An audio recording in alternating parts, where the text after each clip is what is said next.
Welcome, everyone. Welcome, welcome, welcome. Thank you so much for joining us this afternoon. Happy St. Patrick's Day to everyone. I hope that if you celebrate the occasion, that it's going well for you so far. I tried to wear my green to be part of the celebratory mood of it. And so I hope that you are enjoying your day as well. We appreciate you taking time out to attend our final webinar on using maps and data to empower action. We'll be getting started in just a moment, but we want to give everyone an opportunity to join from the waiting room. While you are waiting on us to get started, if you can take a look at your screen, there is a trivia question on the screen for you. And so take a few moments, check it out. If you think you have the right answer, even if you're not sure if you have the right answer, but you have an answer, go ahead and put your guess in the chat.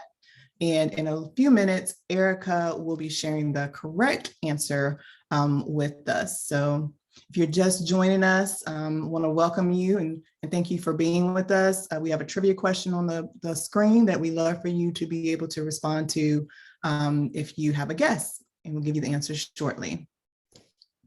So I want to welcome you to our final webinar on using maps and data to empower action. And it is brought to you by FracTracker Alliance and Halt the Harm Network.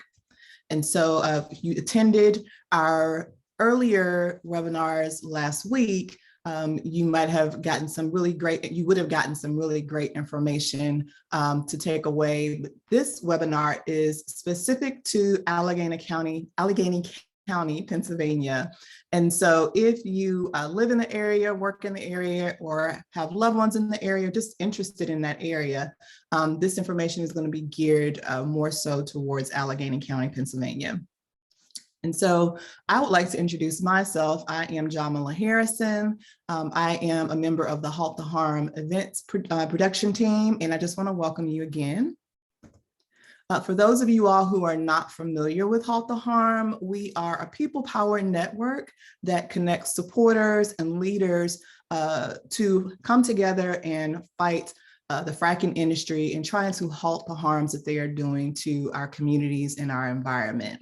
We have a national leader directory that we invite you to join if you haven't joined it already. That way you can see where other people are located in the country who are also doing similar work. You can scan the QR code that's on the screen, or when you receive the slide from this presentation, you'll be able to scan it there as well. We also have a website called www.frackingnextdoor.com, and there you can find answers to many of your questions related to fracking. You can search for information specific to your particular area. We also have a hotline that you can call, and the number is listed on your screen in the slide. So we invite you to take advantage of that. When you do search the Help Center, you will find some really useful articles, resources, statistics on information that is related to the fracking industry and how to fight the fracking industry in ways that it impacts our community and our environment. We also have an online community platform, our network, where you can actually join, become a member, and be able to have access to discussion forums, our events calendar, make any type of announcements that you may have about any campaigns you've got going on or things that you've recently found out in relationship to the industry, and just be able to correspond with other people who share similar interests as you when it comes to fighting the oil and gas industry. Just a few logistics.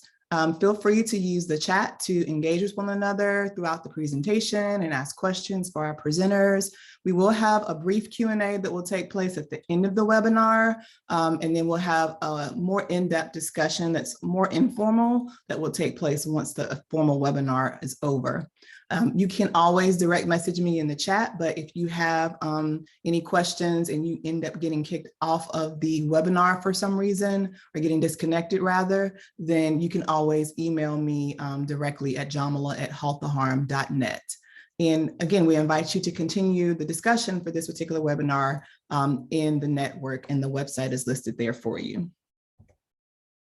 We will be posting the replay for this webinar on the Halt the Harm website on our webinars page. If you look in the archives or past webinars area, you'll be able to find the replay as well as the slides from today's presentation.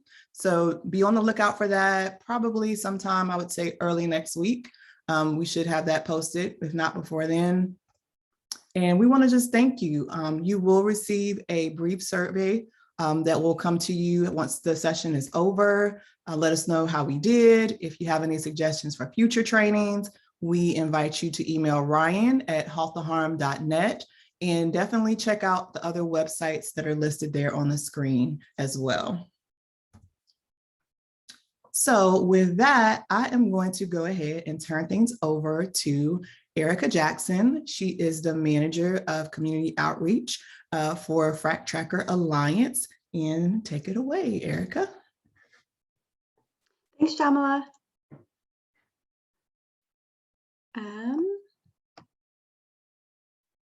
Okay, hopefully you can all see my screen now. Okay, thanks to everyone who put your guesses in the chat. Alexis, I saw you had some great ones. Some of them were correct, and then someone else. It's not too late if you want to add any last minute thoughts to match the maps with the descriptions. But I can't see the chat, so I don't know if anyone did that.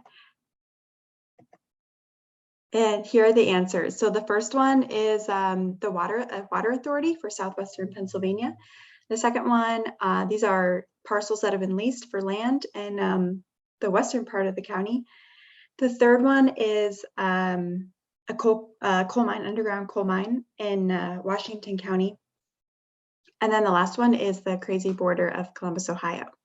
I chose these maps because they all have some sort of power to determine who has access to what water, who has access to land or minerals, and who has access to public resources. A lot of times we accept the shapes and borders on a map as fact, but in reality, they're often just decided on by a small group of people, and those people don't always have the public's best interest in mind. So at FracTracker, our goal is to make mapping and data more accessible so that people can have a stronger voice when it comes to the extractive industries impacting them. So today, Matt and I are going to show you some of our favorite mapping and data projects from Allegheny County and the surrounding region, and discuss a bit about how these tools were used by our partners to empower action. Hopefully that will get your wheels turning about how these tools could be useful in your own work. And then I will walk you through a new way that you can request these resources from us. And at the end, we'll have time for a brainstorming session where you can share some of the campaigns or goals that you're working on or concerns that you have. And we'll brainstorm some ways that maps and data can support them. So you may have joined us last week. Again, we kind of had a national-wide webinar. This one will focus more on Southwestern Pennsylvania, Allegheny County. If you're not from this area, like I mentioned in the chat, you should be able to take these examples and apply them wherever you are.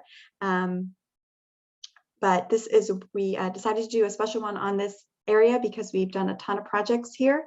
It's where FracTracker got its roots at the University of Pittsburgh, and it's also where Matt and I both live. So to kick off on looking at some of our greatest hits and projects from this region, I'm going to pass it over to my colleague, our manager of data and communication, data and technology. Yeah, surprise, Matt, we just changed your role. Matt Kelso. Thanks, Erica. Okay, so we're gonna go back and forth here and look at some of the different projects that we've worked on in the region, just as an example of the kinds of things that we can do and that we could do for you if you have data needs around oil and gas operations. So this is an example of one of those analyses that we've done at the local scale. So here we're looking at a second proposed waste disposal well in Plum Borough, which is in Allegheny County on the border with Westmoreland County. So that well that we're looking at here is the SDOT 4A well in the middle of the map. It's a yellow circle within within other concentric yellow circles. And we mapped the buffers of 500 feet and 1,000 feet and combined those with parcel boundary data and building footprints, which are shown in a faint purple color here. And this is roughly 300 feet from another disposal well, which is the Sadat 3A well, which is shown in red a little further to the west. And it's even closer to residents' homes and water supplies than the original well, which was went into operation last spring. So this helps to show the nearby residents who will be most affected by this type of infrastructure if it's approved. And these sorts of maps invite the viewer to imagine what it would be like to live next to a polluting facility such as this, which can feel more abstract the more zoomed out the map happens to be. So there's thousands of different local issues related to oil and gas, and all of them are unique. So the data sets that we use to make these maps would vary depending on those situations. Next slide. Okay. I often wonder, if the fossil fuel industry would be able to get away with everything that it does if people could actually see what's happening beneath us between coal and the pipelines and the fracking in this region. The fracking industry is able to hide a lot of that because it's happening, a mile beneath us. This map shows a well pad in Economy Borough, and it includes the laterals, which are the horizontal portion that a well drill can travel, which can be up to 3 miles. And you can see all the little parcel boundaries on top of the map, all the people impacted by it. Someone asked us to make this map because they believed that drilling was occurring beneath their property and they hadn't leased it. And we made the map and found out that indeed one of the laterals was going beneath their property and a homeowners association property, again, that hadn't been leased. So they were able to use this to get some legal support and organize, and that lateral eventually disappeared. Unfortunately, this well pad is, there are other wells on it, and we continue to work with groups like Communities First Swickley and other people to try and stop it. But I chose this example because it's really simple and it goes to show the importance of access to this type of data, which the industry tries to hide, and why we need to just be able to really simply see where these laterals are. Unfortunately, in Pennsylvania, these kind of lateral data isn't easily accessible like it is in Ohio and West Virginia and many other states. But for newer wells, we can often find it, or we can find like a PDF drawing and then digitize it and add things that you're interested for, in this case, parcels on top of it. So if there's a well you're interested in, let us know. Next, I'm going to talk a little bit about mapping environmental justice. So this is another example of a well lateral and a well pad. We made this map at the request of North Braddock Residents for Our Future, who led the charge to successfully defeat this well at the Edgar Thomson steel mill. And this map shows other polluting facilities in the area, like the railroads and the Edgar Thomson steel mill and mined areas, and abandoned mined areas in this case. And in green, it also shows designated environmental justice blocks. You're probably pretty familiar with this concept, but the state Department of Environmental Protection designates these areas as environmental justice census blocks if they have 30% or more people of color, or 20% or more people living in poverty. And they do that to implement an enhanced public participation policy, which I believe they're actually in the process of revamping right now. But again, it goes to show the importance of maps to determine who is impacted by a different policy, by different policies. And in rural areas where people are much more spread out, the census tracts and blocks become a lot larger. So as you can see, there's this census tract in Washington County, which is pretty big in the southwest portion of the map, and then a tract in the city of Pittsburgh at the northeast part, and it's a lot tinier. So if you were to imagine a polluter right there, it would be a lot harder to determine the demographics of the people living right fence line like right next to it in the more rural area than in the more urban area. So for that reason, we work with a lot of different partners to create visuals of the environmental justice issues that they care about, and importantly, at the scale that they care about. So starting in the top left and going kind of clockwise, these are a bunch of different maps we've made at the request of partners to show environmental justice issues. The top left is shows all of the abandoned wells from many decades ago, overlaid with coal mines, both active and abandoned, to show just the history of extraction around North Strabane Township in Washington County. The next one shows an overlay of prisons and detention centers and wells, because unfortunately prisons are seen as a type of industry and are often in industrial polluted areas. The next one shows zoning overlaid with wells to show how zoning can impact where drilling occurs. Then there is a map of the McKees Rocks frac sand depot to show, which is a source of air pollution, to show the schools and public housing and parks near it where people could be exposed to air pollution from the site. And then the last one shows linguistically isolated populations around the Houston area, where there are a lot of petrochemical sites. Another note on mapping environmental justice in this region is that from our years of kind of looking at this issue, we've noticed that it really seems to be just the upper wealthy areas that are able to repel the industry.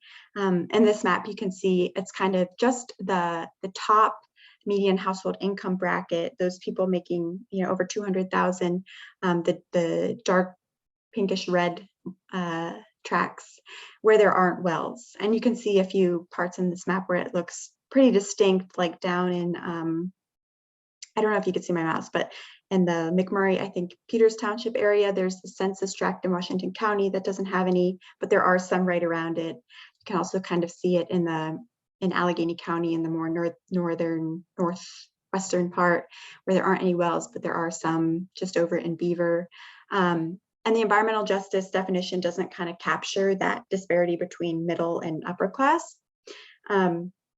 Basically, just wanted to show you a lot of examples of ways that through maps like these we're able to add more nuance to the concept of environmental justice, which is complex and it varies a lot based on the region that you're looking at. And I'm going to pass it back over to Matt.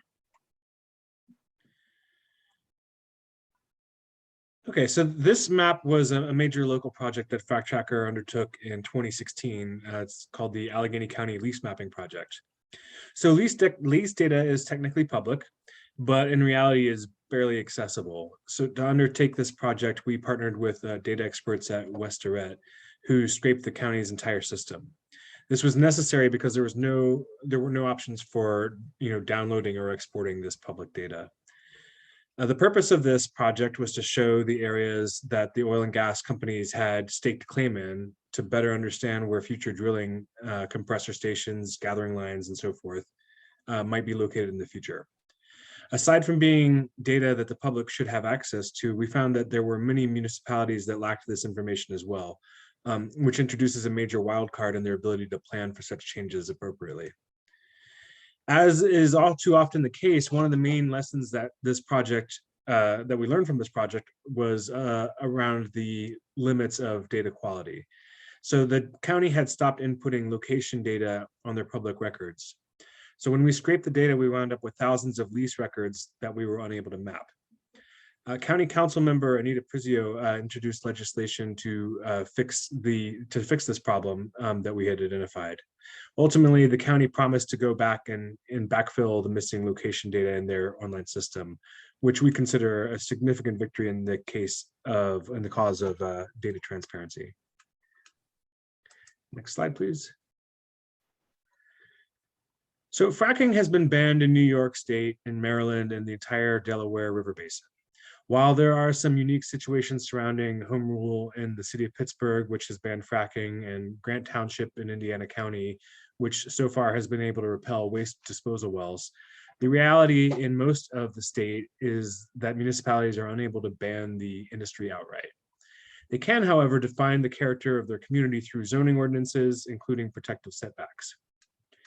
Still, many of these municipalities are terrified of being sued by oil and gas interests, which sometimes include the Pennsylvania Department of Environmental Protection. Mariana is a borough that is too small for a multi-acre industrial site. You can see Mariana Borough is the smaller.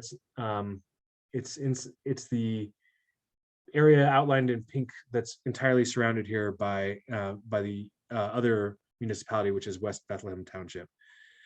So it's really too small for a multi-acre industrial site to be introduced, but its population is also too small to effectively fund a protracted legal dispute. There's about 500 residents in Mariana Borough, so that's not a very large tax base if you're talking about major lawsuits against DEP or against the oil and gas industry in general. So because of that, there is a tendency of these municipalities to be more conservative, I suppose, in terms of the setbacks that they would like to pursue, because they don't want to get sued by these companies. So next slide, please. Okay, and this is a map of the current setback. For unconventional wells in Pennsylvania, it's a 500-foot setback from homes, and this is our attempt at mapping that. We base this off of building footprints, so we don't know for certain which ones are homes and which ones are not homes, but we had some ways to make some educated guesses there. And so this is a general look of what that would look like with the current setbacks. We feel that the 500-foot setback is not adequate. There's a group called Protective Buffers PA, and you can look at protectivebufferspa.org. That's advocating for more stringent regulations based on peer-reviewed studies of the impacts that people who live near these kinds of facilities have had to endure over the years. And go back to you, Erica. Thank you. Now I'm going to talk a little bit about mapping pipelines and pipeline risks. We've done a lot of analyses around pipelines, the risks they pose, and the people that they impact. So I'm going to look at an example a little bit outside of this region because I think it demonstrates a good use of census data. So our colleague Karen Edelstein, based in New York, worked with community organizers and attorneys to support a campaign to stop National Grid's North Brooklyn pipeline. She mapped demographics like population density on the proposed route and critical facilities like daycare centers, schools, medical facilities, and the pipeline's evacuation zone. As you can imagine, in Brooklyn, New York, it's pretty densely populated. These maps were used by Sane Energy Project and Brooklyn organizers and their work. And one cool thing they made was a video for social media that kind of animated the map, combined with footage of people to create some really powerful organizing tools. And further analyses using more refined census data showed where concentrations of people of color were the highest, including some areas where it's over 70% people of color, highlighting the environmental justice nature of this fight.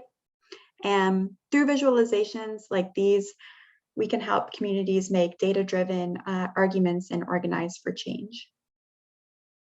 Coming back to a more local example, as you may know, FracTracker has done a ton of work around the two natural gas liquid pipelines in this area, the Falcon and the Mariner East 2. In both of these cases, there was insufficient investigation and disclosure of the risks of these pipelines, which were kind of new to the area and for state regulators to be regulating. This map shows how the Falcon pipeline impacts the Ambridge Reservoir and was used for generating public comments to successfully get the pipeline pushed farther away from the drinking line by groups like Beaver County Marcellus Awareness and the Breathe Collaborative and a lot of other partners in the area. A simple visual like this is great for generating public comments. It can show that everyone has a common interest, for example, access to clean water, and yeah, just be a really impactful way to get people engaged in an issue. Unfortunately, there was the same situation in Ohio where the Falcon crosses the Caddis water line, and there wasn't as much organizing there, and the water line didn't receive the same protections as this one did.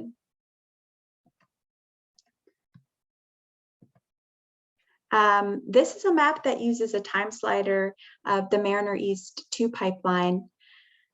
It shows when different violations were issued during the construction of this pipeline. And with over 120 of those violations, it's a really powerful display of the failure of state regulators to stop these incidents, and the failure of the operator, Energy Transfer, to improve its construction practices over time. This map also shows in green all of the specific locations that were mentioned in the investigating grand jury report on this pipeline, as well as data that people used the FracTracker app to report their own observations. So our goal with maps like this, again, is to show that the construction of fossil fuel pipelines comes at a great harm to the environment. And hopefully we can use this type of data to stop, to support campaigns to stop future pipelines.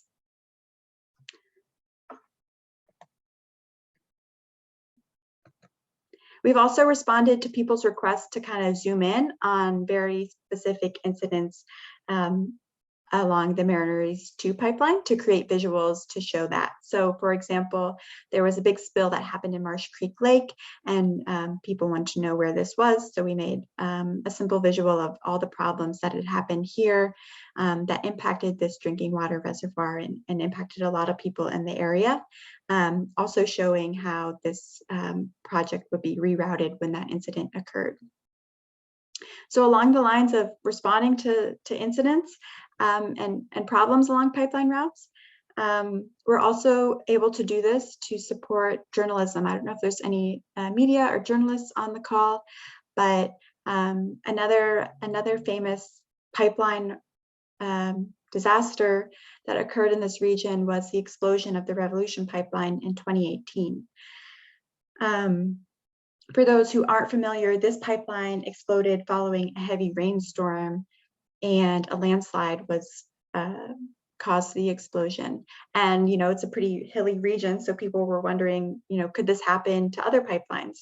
So Christina Marusik with the Environmental Health News reached out, and we were able to quickly put together a map of a different pipeline, the Falcon, showing all the areas that were prone to landslide, and to again hopefully ensure that bring some attention to this issue and ensure that what happened with the Revolution wouldn't happen with another pipeline.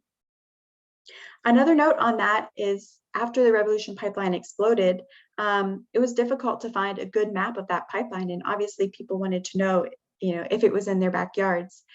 So our colleague Karen was able to find a map on Energy Transfer's website that wasn't that clear, but she was able to digitize it and quickly show where it was in this region, which municipalities it impacted, because unfortunately it's something like 11% of pipelines in Pennsylvania are required to be mapped. Okay, that closes up the section on pipelines, and I'm going to pass it back over to Matt. Okay, so in the next few slides, we're going to be looking at some mapping projects at the watershed level that we've done in Pennsylvania. And these have all been in the Susquehanna River Basin. And so far, we've done projects on Pine Creek and Loyalsock Creek and Lycoming Creek. And we'll have another one coming out later this year. So in recent years, we've taken these in-depth looks at the watershed level. And while these are really just a small portion of the overall impacts that Pennsylvania has experienced since the fracking boom started around 2005, we found that the watershed approach is really useful in understanding how drilling has dramatically changed the landscape in Pennsylvania, affecting the air or water resources and the people who live there. Interestingly, we found that the industry's boosters are incredibly touchy about these reports, as they have responded to them with a variety of name calling, straw man arguments, and other insincere misdirections. So in this slide, you can see some native wildlife enjoying a day in the park on the left. And on the right, we see some volunteers gathering to discuss the data collection process prior to the fieldwork. So the next slide, please. This slide shows a summary of infrastructure in the Lycoming Creek watershed as of late spring 2021. Some of this requires aerial support to document because of closed private roads, while other portions are hidden in plain sight. So to get to the aerial support, we've used drone footage, and we've also one of our colleagues, Ted Auk, has gone up in planes with Lighthawk, and they've flown around the watersheds to document it from the air. So some of the categories that we have documented in these watersheds appear on the slide, although the totals here are just from the Lycoming Creek project, which was our most recent. So participating in a project like this really helps to connect the dots with respect to the total impact that this one industry has on the landscape. If you live in northeastern Pennsylvania or near northeastern Pennsylvania and you're interested in participating in a project like this later on this spring, please let me know. So here are a few things to think about as we look at these images. Even a modest 50-foot pipeline right-of-way equates to over 3 acres of clearing per linear mile. And nationwide, there are millions of miles of pipelines in the United States, and it can have a serious impact on forest fragmentation, as well as removing a substantial amount of carbon sinks.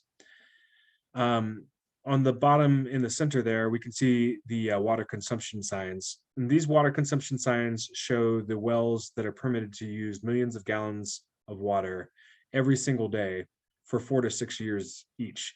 So for these two wells, or these two well pads, we're looking at 15.8 billion gallons of permitted use over that period of time.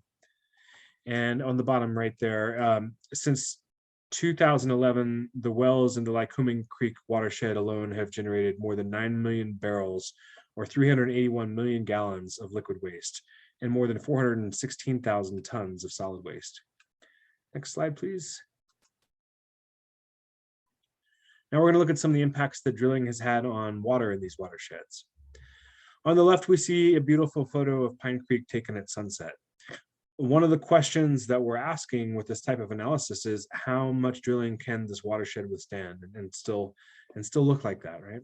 So driving around the watershed, the changes to the landscape brought on by drilling are fairly obvious, as you see, all the infrastructure we saw on the last slide. But the changes to water quality and water quantity are not as apparent when driving through. So the map on the right here includes water withdrawal sites shown in green and gray, the location of interconnections, which are huge water impoundments shown in blue, water-related violations assessed by state regulators shown in yellow, with as many as 116 on a single well pad, and municipalities that have received private water supply complaints shown in pink. All of these have a cumulative effect, and in time it's reasonable to suspect that they will have an effect on the species that rely on clean and abundant water to thrive. Next slide, please. So aside from watersheds, we can map any number of data types. So here, this is a map of Pennsylvania that includes over 208,000 oil and gas wells and more than 51,000 violations. All of the violations have been issued by Pennsylvania DEP since 2008. So as you can see, there's really quite the cumulative effect of this industry.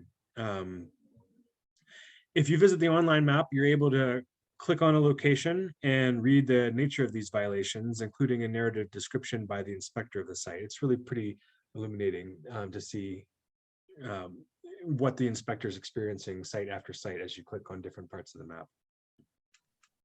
And I think it's back to you, Erica, for a little bit. Yes, this is our last mapping example to close this out. It also deals with the whole state. So like that watershed project, we've done a lot of analyses on, or the violations, a lot of analyses on the statewide level. And after the Pennsylvania Attorney General's office filed criminal charges against Range Resources and Cabot Oil and Gas, groups were requesting to know where those wells were. And that was back in 2020. But unfortunately, those companies are still actively drilling in the state. And residents in northeastern Pennsylvania are continuing to try and draw attention to the fact that these companies continue to drill and continue to have violations and cause impacts to their water. As you can see in this graph, Cabot, which is now called Coterra, continues to drill more wells each year, increasing the number of wells drilled since 2019 pretty steadily when the grand jury investigation began. So a lot of times with our maps, we're happy to include graphs and charts to provide other visuals of the impacts and support campaigns to hold the industry accountable. Switching gears, we do a lot of work with statistics and numbers and shapefiles. But in addition to all that, we also use imagery to empower action. We have a really extensive library of photos and videos, aerial and drone footage that our colleague Ted Auk and others have spent years collecting. And the images show the oil and gas industry and other extractive industries like coal and what their impacts look like.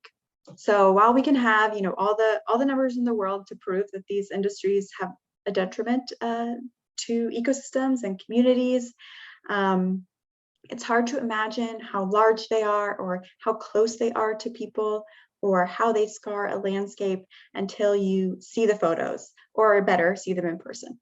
And we kind of consider this imagery as a type of data itself, a type of qualitative data. We have a lot of photos in this region. This is the Shell ethane cracker. This is a well pad in Westmoreland County. A lot of times well pads are blocked by the walls around them, or they're built on top of hills or behind trees. So we use drone footage to be able to see the extensive footprint of a well pad, as well as sometimes you could kind of tell what status it's at by looking at a photo. And in addition to oil and gas, we have a lot of photos of other extractive industries, Clairton Coke Works, and this is the Cheswick Coal Power Plant in Allegheny County. This plant was one of the biggest sources of air pollution in the area for a while, and it was supposed to have been decommissioned last year in September, but its closure has been postponed until the spring, basically now. And imagery can show how personal these impacts are. Our colleague Ted worked with a family, Marlene and Kevin Young, who live in the shadow of this massive gas power plant in Ohio. They have suffered health issues from this, and because their property was not within the footprint of the proposal, they were never offered buyout. And to make matters worse, because this plant is so big and the way it's been built, their home is now in a floodplain and floods even during a moderate rain. Okay. So I hope those examples kind of got your wheels turning. I'm going to quickly walk you through a new way you can request tools from us if you have new ideas of maps and data that you would like, and then we'll have time for questions. So again, we want to make mapping and data really accessible to you all to support the amazing work everyone in this movement is doing. So we've added a new page to our website. It's called the services page, and you can scroll down to see the types of services we offer. We've divided into these 6 main categories, and then request what you're looking for. So this is fractracker.org/services. For example, if you're looking for a map, we've discussed that a lot, you can click on the custom maps button and fill out a really simple form to explain what you're looking for. We've tried to make it really clear and straightforward, so don't worry if you don't know exactly what you need or you don't know all of the mapping jargon. This page can help walk you through that. And a side note, we do have hundreds of maps already on our website, so including a map of every state where drilling is happening. So definitely check out those as well. The next service we offer is data. Admittedly, this is pretty broad, but we share data in a lot of different formats to try and combat that lack of transparency that the industry has. For example, like the fact that Pennsylvania only has about 11% of its pipelines required to be on publicly accessible maps. Data can be shared in many different formats like spreadsheets, mapping files, or maybe you just want something written out in regular words, graphs or charts. You can request that all here. So for example, students and researchers are frequently reaching out to get a spreadsheet of all the wells of a specific operator, or a pipeline shape file, or a KML file if you're familiar with Google Maps. We also collaborate on different multimedia projects. Like I was saying, we kind of see imagery as a source of data and really important for storytelling and organizing. So while you can browse our gallery for free and use all of those photos for non-commercial purposes if you cite FracTracker, we also are happy to collaborate on different short videos, podcasts, audio stories, and you can request a collaboration on the photos page. We also offer training and support for how to use our resources. This could be whether you just need one-on-one, if you need someone to walk you through how to use our maps, if you're not familiar with the interface, or we can conduct a training for a group and cater it to a specific audience like medical professionals or people in a certain town or elected officials. We're also happy to meet with community organizers to discuss and learn more about your campaigns. This could be virtual or in person, depending on the location. And during these kinds of visits, we can share our existing resources, data, and maps, and discuss future ways that FracTracker could support your campaigns through building new tools. And lastly, our staff are happy to speak on webinars in classrooms with community groups or other events about the risks of the oil, gas, and petrochemical industry, but also about the role of mapping and data in this movement. So those are the kind of 6 main services we offer. Again, you can head to fractracker.org/services and request the tools you want.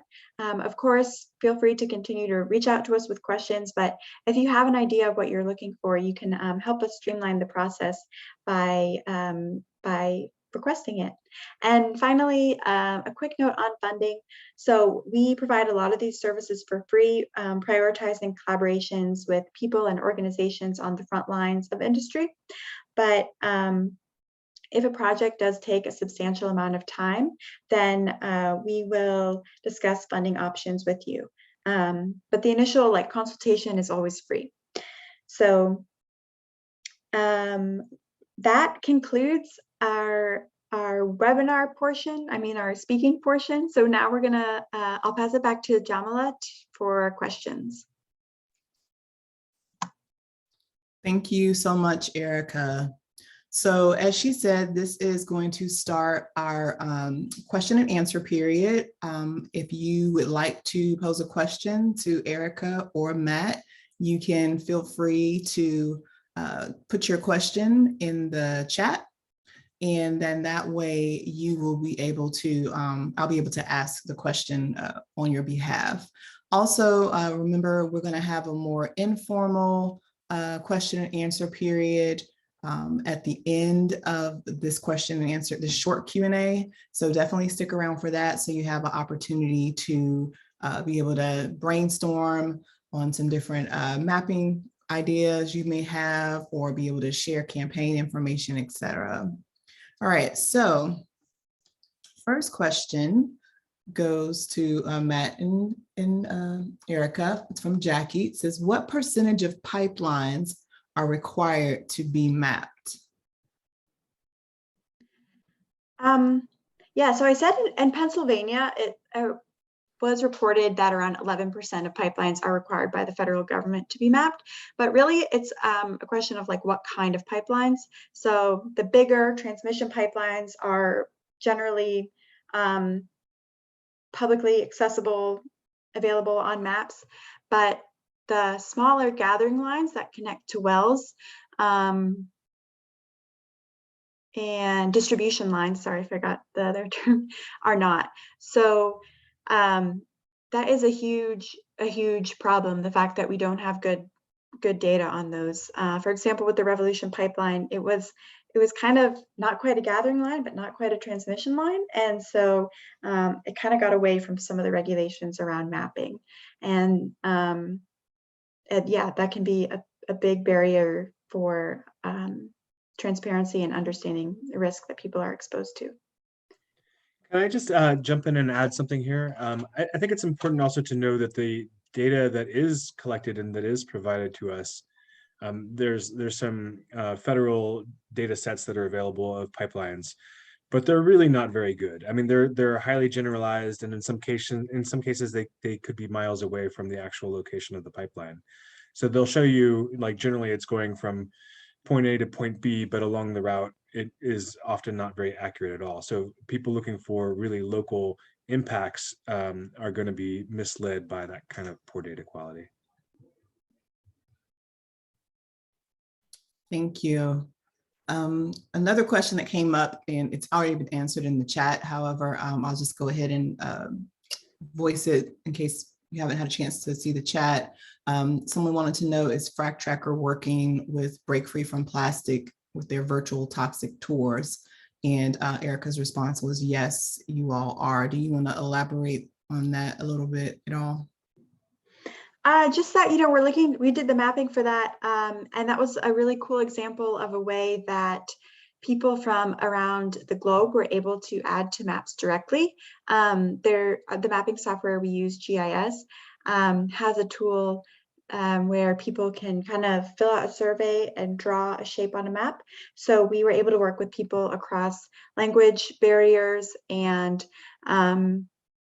different parts of the world to add data. And that project really fit in well with our, kind of goal of democratizing and the mapping process. So if there's a project that you're thinking of where you want people to add their own data and observations to a map instead of a FracTracker, then we'll be happy to work with you on that. Great, thank you. Doesn't look like we have any other questions right now. So this will end the formal part of our webinar. Thank you, Erica and Matt, for sharing that great information and for all the work that you all are doing at FracTracker. We really appreciate it.